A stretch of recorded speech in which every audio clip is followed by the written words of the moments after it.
Hindi na umano iniisip ni Donnie Panglinan kung naging pantasya man siya ng mga miyembro ng LGBTQ habang nasa Pinoy Big Brother Celebrity Collab Edition.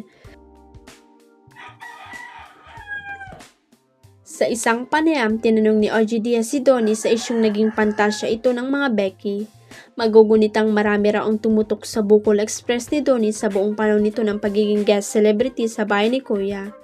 Anong masasabi niyo na pinapantasya kayo ng mga miyembro ng LGBTQ noong kayo ay nasa loob ng bahay ni Kuya? Tanong ni OG.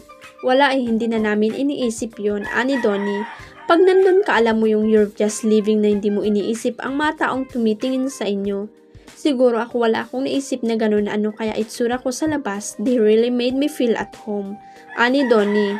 Nang sabihin ni OG na para sa mga LGBTQ ay sobrang sexy ni Donnie, ay napatawa na lamang ito at napasabi ng, wow, grabe.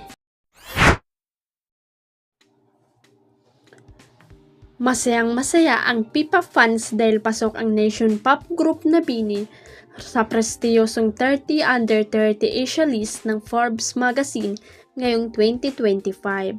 Ang girl group na binubuo ni Gwen Apuli, Aya Arcita, Sheena Katakutan, Mika Lim, Maloy Recalde, Joanna Robles, Stacy Sivilea at Colette Vergara ay kinalala sa kategoryang music and entertainment dahil sa kanilang unstoppable rise sa industriya.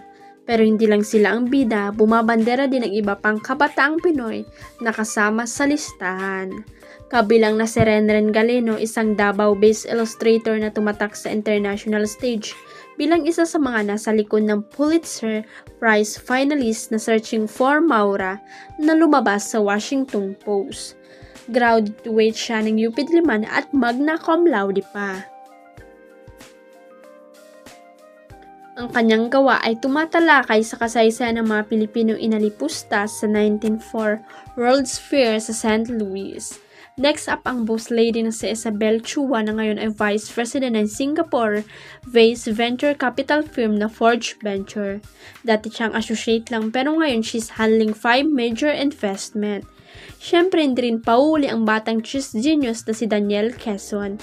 Sa edad na 20 siya ang pinakabagong grandmaster ng Pilipinas matapos talunin ang 64-year-old na si Igor Efimov sa 45 Chess Olympiad sa Hungary.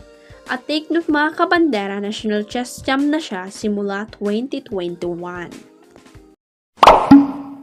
Huwag kalimutang i-click ang subscribe button at i-ring ang notification bell para sa latest at legit chika updates.